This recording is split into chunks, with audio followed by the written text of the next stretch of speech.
Hey everybody, it's Cooperjin with Volume 5 of The Wolf Queen. In the last volume, we had figured out that she tried to team up with the Piandonians to a degree to help convince them to go ahead and do their little battle, which on the other note, she also helped the Psijics by paying them to basically help the Empire, but at a reduced rate. So she lied to the Psijics, talked them down with her middleman to about 8 million gold to do the fight, while still going to her brother in the Imperial City and telling him that they wanted 12 million as he agreed to pay them to help them against the Piandoni. So at the end result of that, they did end up destroying the fleet entirely. The whole armada was wiped out like they were nothing, so the Psijics came in clutch and saved the Empire. The downside to this is she did try telling her son how you have to make people hate you in order to turn a profit, but she could have just told them differently without making them hate her. I don't understand how that really plays into helping you make a profit. We'll see if that helps or hinders the story going forward, but for now, we're at the Wolf Queen, Book 5 by Waffen Yarth. From the pen of Anzalicus, 2nd century sage and student of Montakai. So right now we have a different homie penning the story. Anzalicus was not the one writing up to this point, it was Montakai, but now we have a student, so that's a little different. Maybe the story will be told a little differently, who knows. It is penned by another now. 3rd era, year 119. For 21 years, the Emperor Antiochus Septim ruled Tamriel and proved an able leader despite his moral laxity. His greatest victory was in the War of the Isle in the year 110, when the Imperial fleet and the royal navies of Somerset Isle, together with the magical powers of the Psijic Order, succeeded in destroying the Piandonian invading armada. His siblings, King Magnus of Lilmoth, King Sepphoris of Yalain, and Potema, the Wolf Queen of Solitude, ruled well, and relations between the Empire and the kingdoms of Tamriel were much improved. Still, centuries of neglect had not repaired all the scars that existed between the Empire and the kings of High Rock and Skyrim. During a rare visitation from his sister and nephew Uriel, Antiochus, who had suffered from several illnesses over his reign, lapsed into a coma. For months he lingered in between life and death while the Elder Council prepared for the ascension of his 15-year-old daughter Kintyra to the throne. 3rd era, year 120. Mother, I can't marry Kintyra, said Uriel, more amused by the suggestion than offended. She's my first cousin, and besides, I believe she's engaged to one of the Lords of Council, Modellus. You're so squeamish. There's a time and a place for propriety, said Potema, but you're correct at any rate about Modellus, and we shouldn't offend the Elder Council at this critical juncture. How do you feel about Princess Rachma? You spent a good deal of time in her company in Faerun. She's all right, said Uriel. Don't tell me you want to hear all the dirty details. Please spare me your study of her anatomy, Potema grimaced. But would you marry her? I suppose so. Very good. I'll make the arrangements then. Potema made a note for herself before continuing. King Leromo has been a difficult ally to keep, and a political marriage should keep Faerun on our side should we need them. When is the funeral? What funeral? Asked Uriel. You mean the one for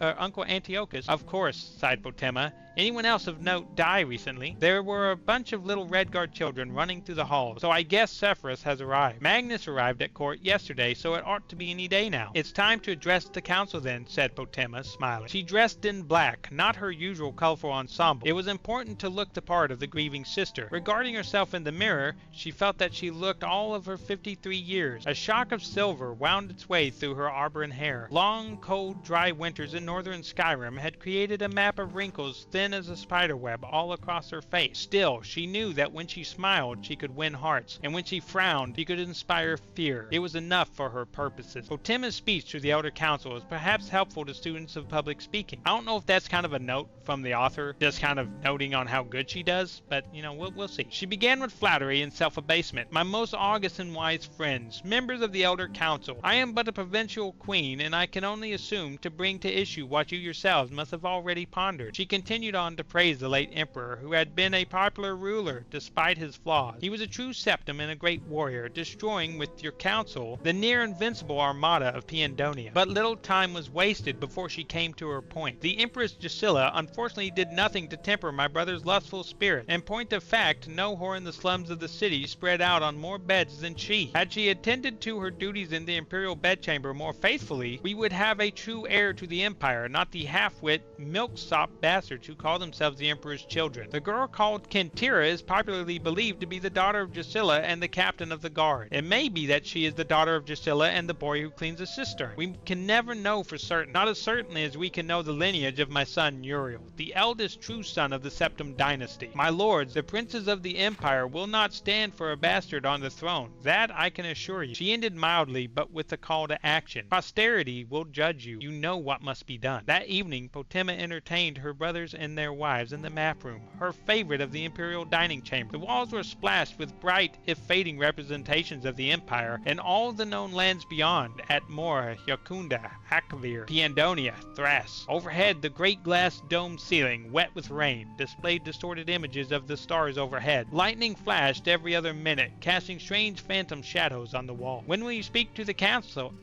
Asked Potema as dinner was served. I don't know if I will, said Magnus. I don't believe I have anything to say. I'll speak to them when they announce the coronation of Kintyra, said Sepphoris, merely as a formality to show my support and the support of Hammerfell. You can speak for all of Hammerfell, asked Potema with a teasing smile. The Redguards must love you very much. We have a unique relationship with the Empire in Hammerfell, said Sepphoris' wife Bianchi. Since the Treaty of Strosmakai, it's been understood that we are part of the Empire, but not a subject. I understand you've already spoken to the council, said Magnus's wife Helena pointedly. She was a diplomat by nature, but as a Cyrodiilic ruler of an Argonian kingdom, she knew how to recognize and confront adversity. Yes, I have, said Potema, pausing to savor a slice of braised Yalfbird. I gave them a short speech about the coronation this afternoon. Our sister is an excellent public speaker, said Sepphoris. You're too kind, said Potema, laughing. I do many things better than speaking, such as, asked Bianchi, smiling. Might I ask what you said in your speech? Asked Magnus suspiciously. There was a knock on the chamber door. The head steward whispered something to Potema, who smiled in response and rose from the table. I told the council that I would give my full support to the coronation, provided they proceeded with wisdom. What could be sinister about that?